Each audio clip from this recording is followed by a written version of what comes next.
my channel, Tomcat Stitchery. Welcome to part 2 of the B6641 sew along. I had some great feedback after we went and talked about fabric and interfacings and that kind of thing last Tuesday. So I hope this Tuesday is just as enjoyable for everyone. We're going to be cutting out today, and I'm talking more about which pieces to interface with which interfacing, and that kind of thing. I have already altered my pattern, and I briefly describe what alterations I've done to the pattern. And then we cut everything out, and then we actually are going to start doing a little bit of sewing. We're going to get some of the preliminary sewing out of the way. And then your homework for next Tuesday will be to get your welt pockets in. And that tutorial is coming to you on Wednesday, tomorrow. So you'll be able to follow along that separate tutorial on Wednesday. So I'm really hoping, this is of course my first sew along I've done on the channel, and it's nervous. It's nerve-wracking to put that out there onto the giant interweb. But, and yes, I said interweb, I meant to that. But I'm still figuring out, especially filming around my sewing machine and keeping things in frame and lighting and that kind of thing. So bear with me. I always am open for constructive criticism, as long as it's constructive, because yeah, I am trying to make things better, and I want these tutorials and these sew-alongs to just get better and better every time I do them. So with that said, I hope you enjoy day 1. Spoiler, I'm wearing the jacket right now. I love this jacket. I love this jacket so much. I actually have something kind of planned for it, which you're gonna have to wait and see, because this is one of my seasonal sew 3 for my spring seasonal sew 3, and I've got my lookbook that I'm gonna do for that probably the first week of April, because that would have been January, February, March were the 3 months I gave myself to do my spring seasonal sew 3, and so I will be going over that. But I kind of have a little something extra to go along with this jacket, so I'm very excited about that. We'll see if it happens, if I have time. But anyway, I love this jacket so much. So I hope you guys also enjoy making it. And, oh, and I'm going to do a hashtag. If you guys want to make your jackets, I'm going to put it down below, and I'm also going to flash it across the screen here. But tag your makes with TK Sew Along. I thought that would be for Tomcat Sew Along, because I thought that would be just fun that on Instagram you can follow hashtags, and just being able to look and see what everyone else is making for not only the sew along, but hopefully for future sew alongs. Okay, so that's all I have for now. So I hope you enjoy part 2, and I will see you tomorrow with a tutorial, and then I will see you Friday, but the sew along will continue next Tuesday with part 3. Okay, have a good day, guys. Bye. Okay. So let's go over our supplies real quick. I have altered my pattern, and just real quick, let's see, I shortened the body by 2 inches, shortened the sleeves by 1.5 inches. Again, I'm 5'2". I put a 1 inch full bust adjustment, or not full bust, full bicep adjustment into my sleeves because I have larger arms and I like to be able to move. That's a common alteration that I have to make. And then I took the shoulder in by 1 inch. I did a 1 inch narrow shoulder adjustment. So here's my fabric. I've got it all ironed. Quick note, iron your pattern before you do anything to it. Even before you do any alterations, it makes such a huge difference. You can iron the patterns without steam or without any water. And I don't even mess with putting it on a light setting. I just have my iron set at like a mid setting, because I have a gravity fed industrial iron, and it works great. So iron your pattern pieces before you even alter them, and definitely before you cut anything out. I have my fabric ironed. I have my 2 interfacings, my heavier weight and my lighter weight. I have picked out some buttons, and they're kind of well, they're coming across pink, which is actually kind of lovely. They're kind of a pearlized, like a mother of pearl, pearlized type. I mean, they're plastic, they're from Joann's, but pearlized button. So this will be my center button, and then these will be the buttons on my sleeves, which is kind of what I wanted. Got my pattern for my instructions, and then I've got my lining all ironed. I also want to note that some of the pattern pieces, there are some lining only pattern pieces, which are here in this pile. And then there are also some pattern pieces over here, such as the side back and the side front, that just have a different hemline for your lining versus your main body of your fabric. I always cut out the main body of my fabric first. I have piles usually. And then I will interface those. And again, some will be interfaced in the heavier duty stuff and some pieces will be introduced in the lighter weight stuff. And I'll go over that after I'm done fusing. But I will go ahead and do that. And then I cut out my lining last so that the pieces from the main that need to come over here, I can do that. So that's kind of my process. So now I'm just going to cut out and get everything fused. So I think I'm just going to do a time lapse of that and I will see you guys when I'm done.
Okay, so now I've got my lightweight lining. This is the Pro Sheer lightweight, not lining, interfacing. And I have it laid down on a single thickness and I've got the glue side up.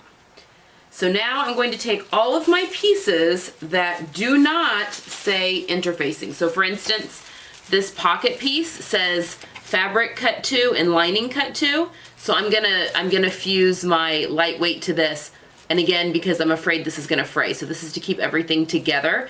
Because I have quite a bit of body in this fabric, but the lightweight interfacing is really more to keep my fabric from raveling away from me. So any piece that does not say cut, you know, however many interfacing, I'm gonna cut out in my lightweight interfacing. So I'm gonna, let's see, that's the back, it's this pocket piece, which actually is an interior pocket piece. It actually works as a pocket facing. It's my side back, and my sleeve, my upper sleeve and my undersleeve pieces. And I think that's it. Everything else gets the heavier, yeah, everything else gets the heavier interfacing. So I'm gonna go ahead and cut this interfacing out. And again, I don't use the pattern pieces. I just lay the fabric on top and then I'll go and fuse. And then once I've done all of my interfacing, I'm gonna come back. Well, I'll talk to you before I do the heavier duty stuff, but we will mark all the markings on the pattern after it's fused to the interfacing. Okay.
Okay, now I have my heavier weight interfacing, and it is the Perfect Fuse Medium. It is a weft fusible, or weft interfacing, fusible interfacing for tailoring. And again, I'll have the links for both of these down below. And for this weight, any pattern piece that says to interface. For instance, here is my pocket flap, and it says fabric cut 2, interfacing cut 2. This is what I'm going to do for the interfacing. So this will include my pocket flap, my back facing, my yoke, because I'm pretty sure it says, yep, interfacing. Pretty much the whole front of the jacket. So my yoke, my front facing, my lapel facing there, my welt for my pocket, my side front, and my full front. These all get this heavier, and I say heavier, it's a medium weight, but it's definitely heavier than the other. They get this heavier interfacing. So I'm going to do the same thing. I'm going to cut these out and fuse them, and then yeah, then we'll come back and I'll show you how I mark them. Mark all of my notches and important points.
Okay, so once all of our pieces have been interfaced, we need to go back and mark all of our markings on our pattern. And I want to show you what I use for that. But there's going to be a lot, especially on a blazer like this, a lot of marks that definitely need to be transferred. Now, we don't have a collar to deal with on this pattern, which does help. There's not a notched collar. But there's going to be things like, oh, there's various dots on our pocket flap, because those points, sorry, those points will need to be matched up to certain points when we're putting in our welt pocket. That definitely needs to be marked. You know, there's a slash stitching line here on the front that definitely needs to be marked, as well as on the side front, because that's where your pocket actually goes. And our darts, all that stuff needs to be marked. And how I do that is with, I'm sure you guys have heard of these. These are the Pilot friction pins. There we go. These are the felt tipped kind. Basically, these are pins that are meant to be, you can use them and then they are erasable because the friction or heat makes the ink go away. Now, you do need to be careful because cold can bring these marks back. So you always want to make sure you're marking on an inconspicuous area so that if it does come back, it's not the end of the world. However, if you're ever marking on something that you're going to wash, this stuff washes out, I found, on most things. Again, you're going to want to test before you go marking up the front of your garment. I've got 2 colors here. I think I've got 4 total. I've got a pink and a blue one as well. But I prefer the felt tip ones, as opposed, they also have a gel and a ballpoint. And I've used all of those. I just find that these I can just kind of tap with and not have to drag across the fabric, and so it doesn't distort anything. Although on this fabric that I'm using here, it is so heavy duty I wouldn't have to worry about drag lines anyway because it's not shifty, especially now that I have it interfaced. So what I'm gonna do is I'm just gonna go through and mark all of my necessary, you know, my dart legs, my dart points. I've already cut in all of my notches and stuff around the exterior of the pattern. But again, I have interface since then, so it probably wouldn't hurt to go back and just kind of make sure that those are visible. My notches are visible with my scissors. And yeah, I'm just going to go through and mark all of these pieces, and then we will come back and I will go through which of these pieces we need to pull out for the lining, and then we'll cut out our lining.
Okay, we're finally to the last prepping stage. I feel like when it comes to tailored garments like this, or I say tailored, I'm using the word tailored very loosely here, but the prep work is where it all happens, and once you finally start sewing, that is actually quite quick, even with like bagging linings and doing welt pockets and stuff. I feel like all the time is spent cutting out, interfacing, and marking. Okay, so now we're ready to cut out our lining, and I have my lining already ironed, and I'm using the rayon Bimberg that I showed you in that first video. Okay, so the pieces that we're going to be cutting out of the lining are obviously the front lining, the upper sleeve lining, the lower or under sleeve lining. There's a back lining piece. And then of our pieces that we cut out of fashion fabric, we've got our side back, and it just has a separate hem here for the lining. See that upper line? So we will cut that at that line, and I'm actually going to just score that line with my tracing wheel and just fold it up. And then the same with the side front. We just have a different hemline there, and I'll score it and fold it up.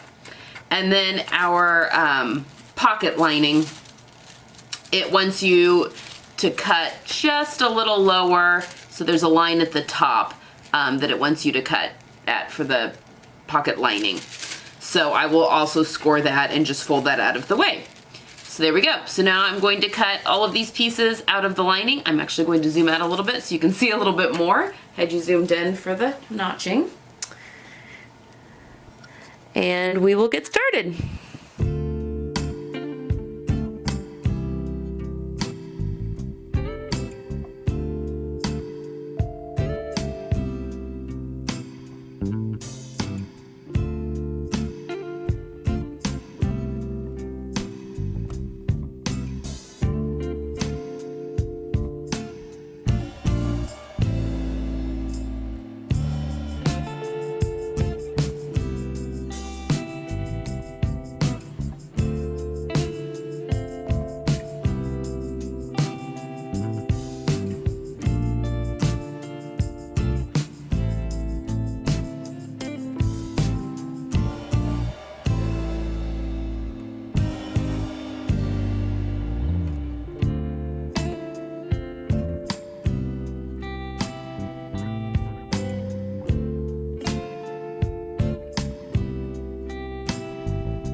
Okay, so here's everything. We have everything cut out, interfaced with the correct interfacing, marked. I have my lining cut out, my buttons are all here, the pattern is here. We are ready to sew. So if you've been following along with the channel, I've been doing, I'm going to be doing a series of tutorials as we go along so that they'll be easier to find after the sew along. So on Friday, you would have seen the tutorial on how to set up my industrial sewing machine and how it works. So we will be doing, I think, all of the sewing, other than the buttonholes. All of the sewing will be done on my Juki, and I will pop a link to that tutorial above, so you can check that out if you have any questions or want to know anything more about the industrial sewing machine. So okay, let's get sewing. Okay, it's time to sew.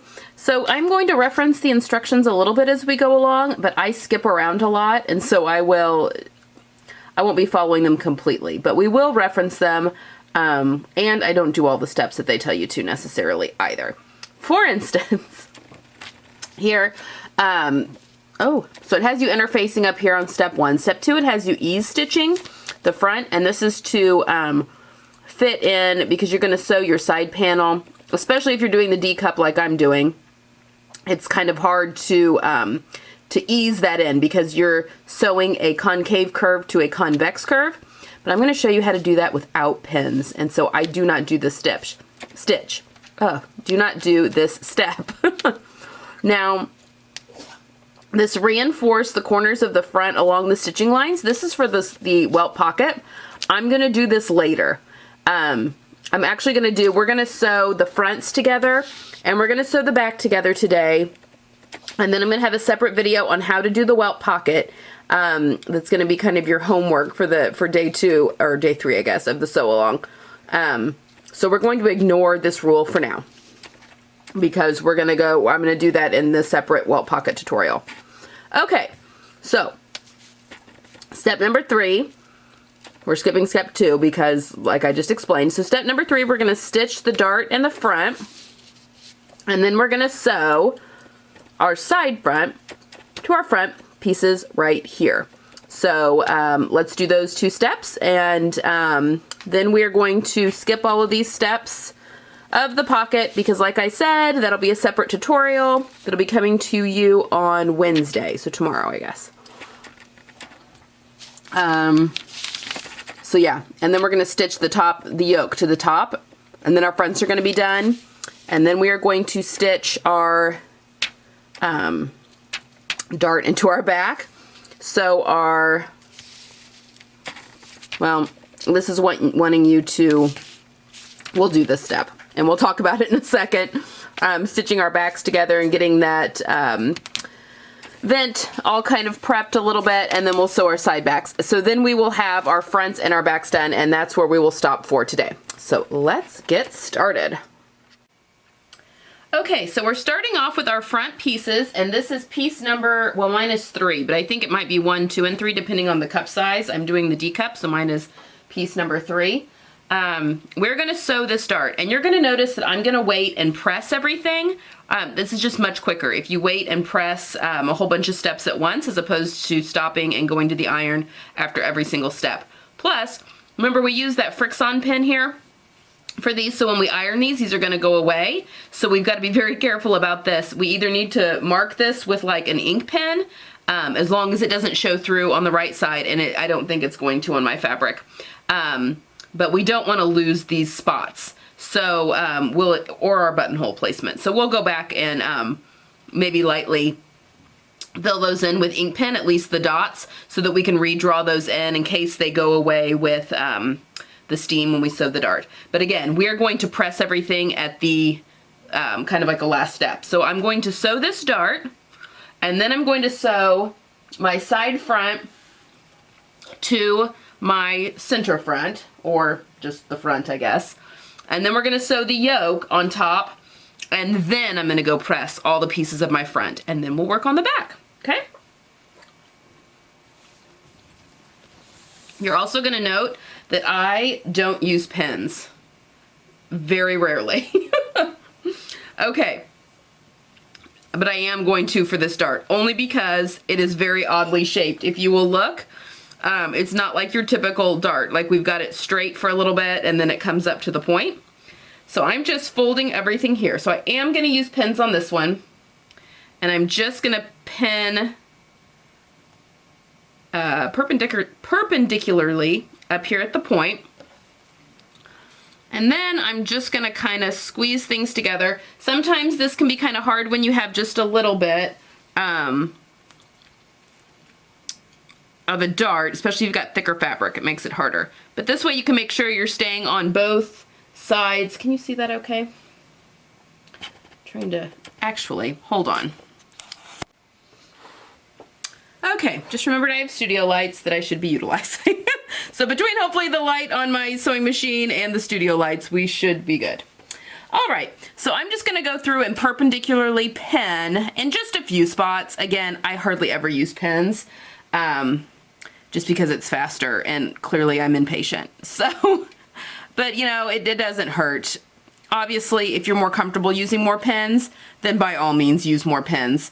I've had to sew fast because time is money for so long that I just had to figure it out. So, okay, so I'm gonna sew the dart on this side, and then I'm also gonna do the same thing on the other side.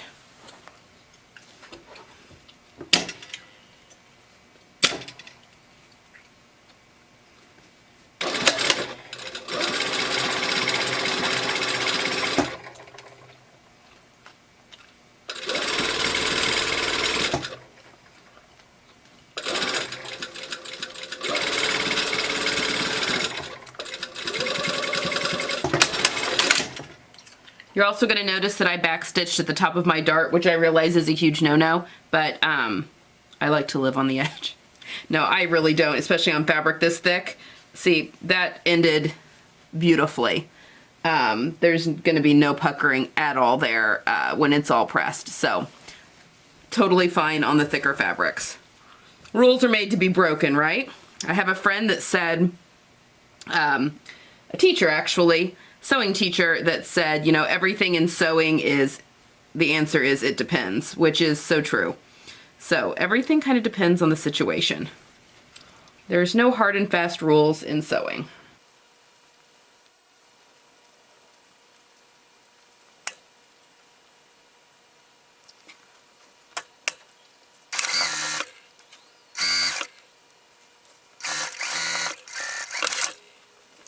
Okay.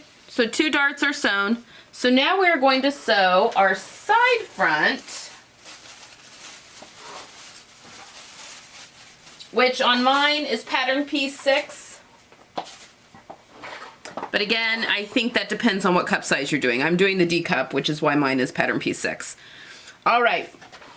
Now this is where I will try and zoom in a little bit so maybe you can see, or maybe even change my camera angle a little bit so you can see what I'm doing.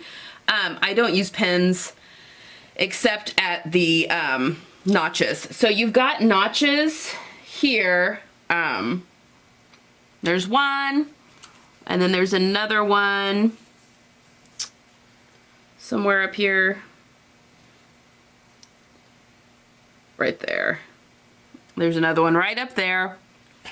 And that has to be eased between the notches that correspond on this piece, which are there and there. And this line here is going to be shorter. The stitching line is going to be shorter on this than on this. But the stitching line is the same length. It's just 2 different lengths of curves. So when I sew this, I am just going to ease this in with my fingers. This is one of Janet Prey's, the Islander techniques. I get this from her. I cannot at all claim credit for this. So I am making sure that's not the right side for that one. Make sure you have the right side. So this right sides together matches up with this. And literally all I'm gonna do, and again, actually I'm not even gonna use pins at all to do this. I'm gonna start at the top because you want this curvier piece, which is your side piece, to be on the underneath, because you're actually going to pull this when you're sewing. You're actually going to pull this curve under so that it matches, and you're going to let your feed dogs do all of the easing. So one side we will start at the top and go down, and the other side will start at the bottom and go up, and that's fine that you're going 2 different ways. Because we just really want this side piece on the bottom. So I'm going to adjust the angle here from the other side so you can really see what I'm doing. Okay, sorry, we're gonna try this again. I'm trying a different camera angle. So I've got my front here and my side front is here. I've got my notches. I've sewn just like an, I don't know, 2 inches at 5/8 seam allowance. I've matched up the 2 notches here. Hoping you can see that fine. And then I'm going to match up my 2 notches that are further down. So we've got them here and here. And you'll notice, look how much that like sticks out there. What I'm going to do is go in between, see my hand is right there, and I'm just going to pull that in and sew and let my presser feet do the easing.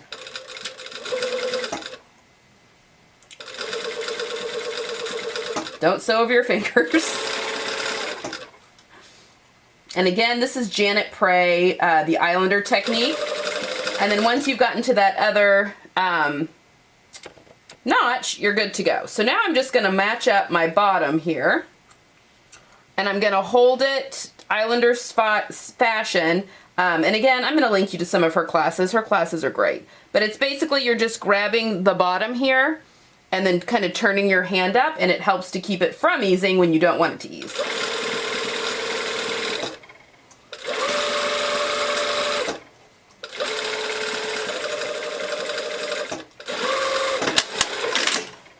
Okay, so there we go. And as you can see, that eased in perfectly without any puckers. Okay? So I'm going to do that, and we still haven't pressed anything yet. I'm going to do this again really quickly, and then to the other side, and then we're going to sew our yoke on.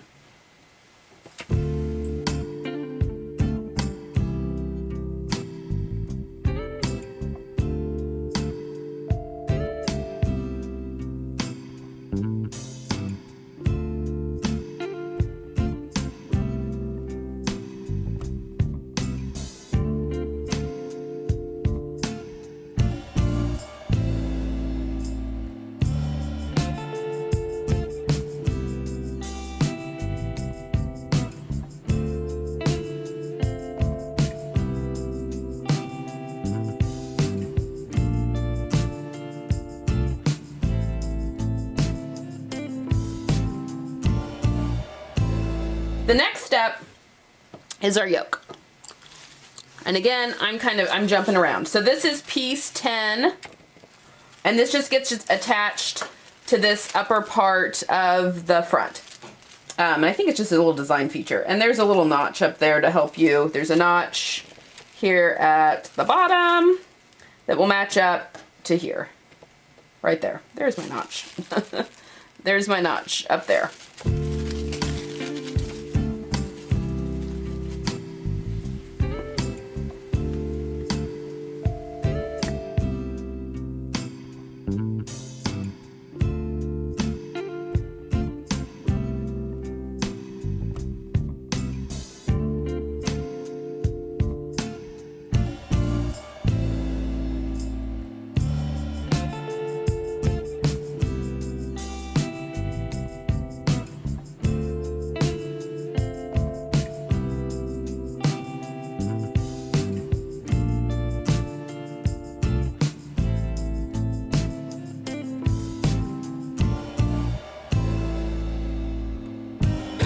Okay, now we're going to go press this seam,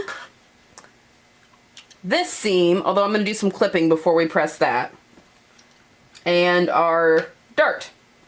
So before we go to press, you're going to have to release some of this so that it fits, because you've got your rippling here. So I just go from the notches, and depending on how severe of a curve it is, which is fairly, I don't know, every 1/2 to 3/4 of an inch through this area. Don't clip through your stitching, just to it.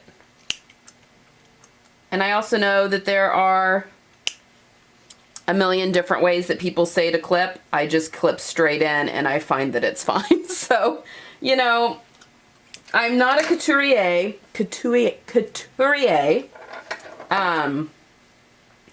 I'm more just your standard ready-to-wear type sewist most of the time, just because that's the speed I prefer to go.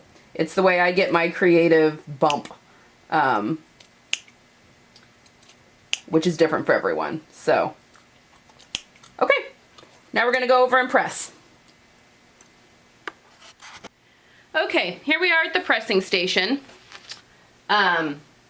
And I want to show you just a couple of things. I've got my iron, and it's a super steamy one, and it's, hopefully you can see, I may adjust you. This is so obviously a first sew-along video here. Okay, some pressing tools that you're going to want to have for any kind of tailoring, even easy. You want a tailor's ham and a seam roll. We're not going to use this quite yet. Trying to think. No, we'll just use the ham right now, but a seam roll is also very helpful, especially when we start getting to the sleeves. You may also want a press cloth. If you've got, test your fabric, and if it spots or melts or gets shiny, you want to use a press cloth. I have a piece of silk organza that I love because you can see what you're doing. I'm not going to use a press cloth while I'm demonstrating this. Number one, I want you to be able to see what I'm doing, and number two, I've tested my fabric and it's fine with the iron. And I also have a Teflon foot on my iron. So I have a special shoe that's kind of attached, if you can kind of see, that's attached to the foot of my iron, and it helps protect the fabric. All right, so let's get started. I also have my phone here. I'm looking at what you guys are looking at or trying to. Now, before we get started, again, we have this friction pen that is going to erase when it gets hit with steam. And we're going to want to apply a lot of steam to this. So my suggestion is to mark the points of your pocket. You don't need to keep the lines right now. We can add those in later, back in again with the friction pen. But at least mark your points of your buttonhole and your pocket opening with a marker, or not a marker, a pen, so that it's easy to redraw these lines back in. So I'm going to do that real quick. Okay, so this is just a regular ballpoint pen. And again, you would want to test this. You wouldn't want to just willy-nilly marking up the back of your fabric. But again, I should be okay. So I'm just going to mark the ends of my buttonhole, and I'm going to mark the 4 corners of my pocket for the welt pocket. so that I can draw those back in with my friction pen in case I lose any of these lines, which I probably will. And again, I've tested this. It doesn't bleed through to the other side, so we should be good.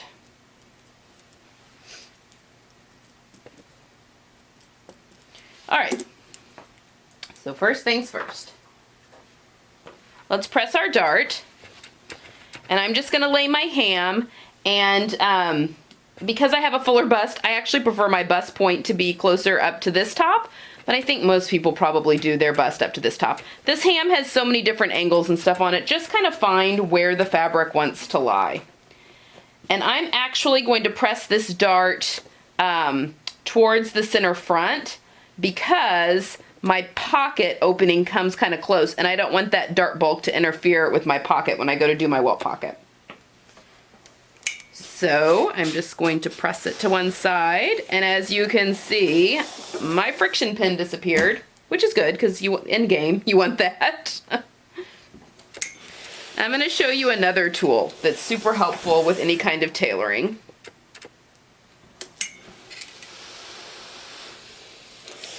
Now again, I'm working with a cotton, so I don't really need it, but if you're working with anything with wool, this is a point turner. It is or a tailor's point turner. So let me try and zoom out a little bit. There we go. Okay, point turner. Sorry, my phone keeps wanting to turn you off. We have a clapper on the bottom, and then all sorts of different angles that you can press collars and that kind of thing for tailoring. These things are fantastic. So what I would use if I were using wool, I would press and then I would hold this down on my seam because that helps pull, and it would work with cotton too. Just cotton presses so easily. I don't think I need it. But it will suck the moisture back out of the wool on this side and gets a really, really crisp press. So these are definitely good, and I'll probably use that to press out some corners later. But then I like to go to the front, and again, I've tested my fabric. I know that it's fine. You would want to use a press cloth if your fabric doesn't like the iron. But I do like to press from the front as well.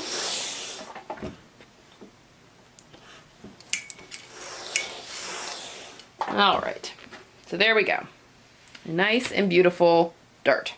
All right, next action is your princess seam. Now I just, again, use your ham, mold it around there, and you're gonna wanna press this open. Just do a little bit at a time. You can hear that steam. But just find a good part curve on the ham. Press that open.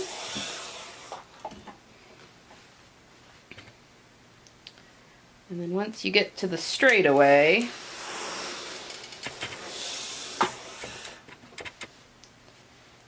it's much easier.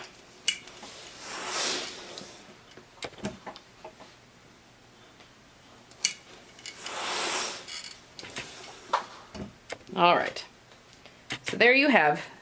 That should look like that. And then, again, I like to go to the front and just make sure everything's lying nice and flat. Sometimes my gravity-fed tube likes to get caught around my table.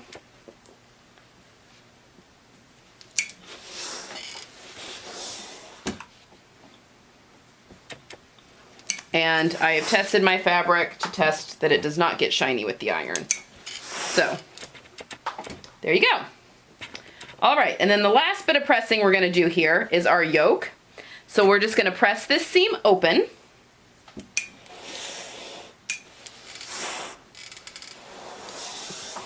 From the back. And from the front. All right. So there we have, kind of try and get that all in the shot. We've got our yoke, we've got our dart, and we've got our side front. So this piece is ready for its welt pocket now, which I will show you in the tutorial that'll be going up tomorrow. So there is that piece, all finished. So now I'm just gonna do the same pressing to the other side.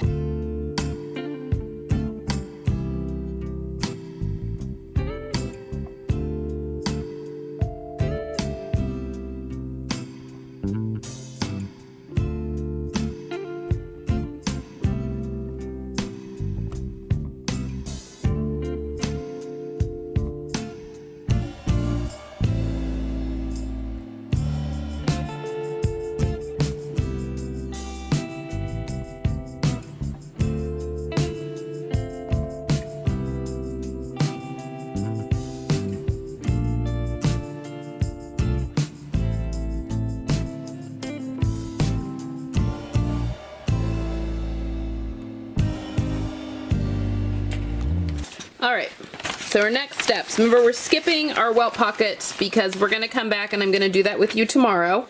But next, on step 16 there, it talks about we're going to stitch the dart in the back, and then we're gonna turn our seam allowance on the long edge of the right back extension, and we're gonna press that. So we will actually go and press those. We're gonna do this a little differently than the front. We're actually gonna press before we're finished sewing. And then we're gonna sew the back, the center back together. Finish the dart-ish through there. And then we're gonna do pin our side backs, and then our back will be ready to go. The next step is to stitch the front and the back of the shoulder seams, but we're not gonna do that until we have our welt pockets in. So we're gonna do these steps and sew up our jacket, and then we will be done for today and ready to do our welt pockets. All right, so we've got our back here. So first things first, we're gonna sew our darts that we've marked on with our friction pin here.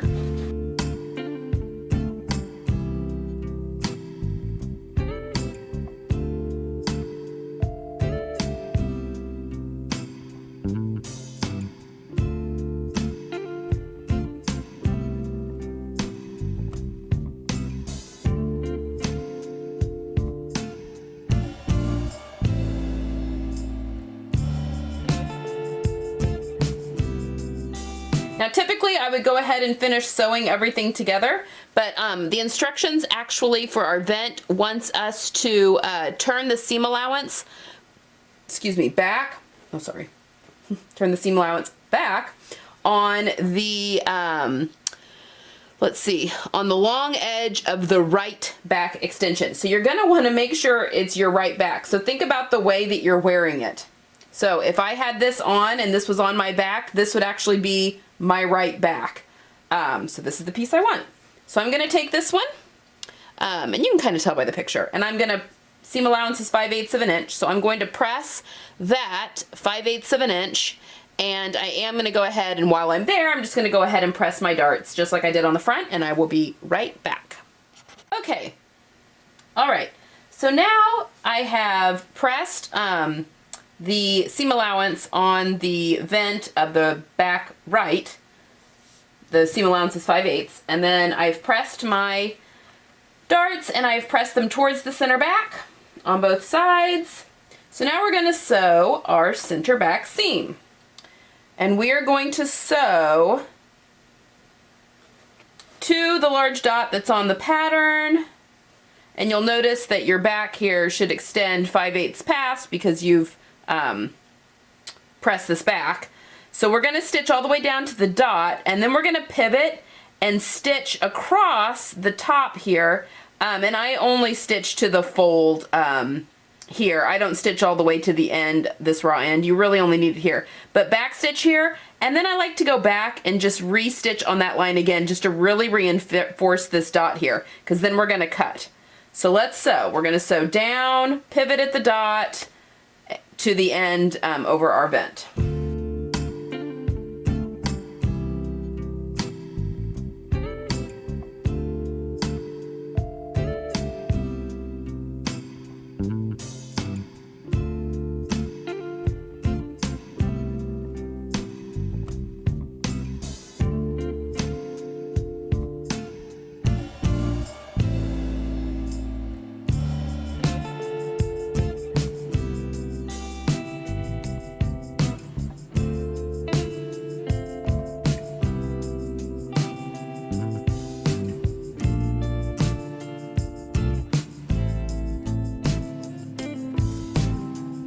Okay, now on the right side, so the right side's the one where we have folded back already, I'm going to clip just through the right side to that dot, to my stitching, not through it.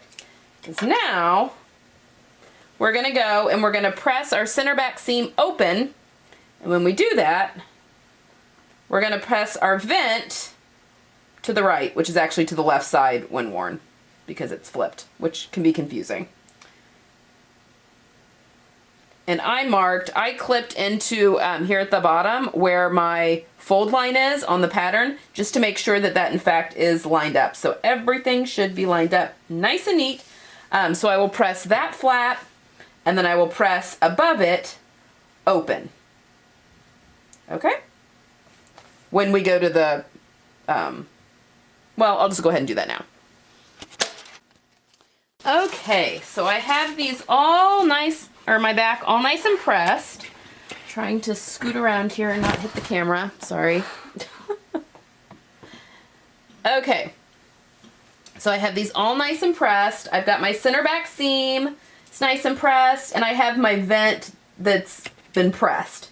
So that will all, you know, I'll show you how to miter that later in the class, and yeah. Okay, and then the back looks like this, where you have that folded, you've sewn here, and then you've pressed all this, and that's okay. So now we're going to sew our side backs, which is, I think it should be the same for all of us, pattern piece 12, and these are our side backs, and I'm going to sew these in exactly the same way that I sewed my front side panels in.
Okay, so this is it for today. So we have our back that is constructed. We've got our darts, our vent's been pressed, our center back seam's been done, our darts have been done in the back, and then both of our fronts, let me toss those on here. There's one front. Our darts have been sewn, we've done our side fronts, we've sewn our yoke on. So now your homework is to get this far and then have your welt pockets sewn in by our next lesson, next Tuesday. I say lesson, our next video where we'll continue. And again, I will have that welt pocket video separate. That'll be going up tomorrow so that you can follow that along. I just wanted that separate so it'd be easy to reference for any welt pocket that you're doing, as opposed to having to go all the way through the sew along. So that will be the next step. So get the welt pocket, follow that video along that's going to be popping up tomorrow. And I will see you next week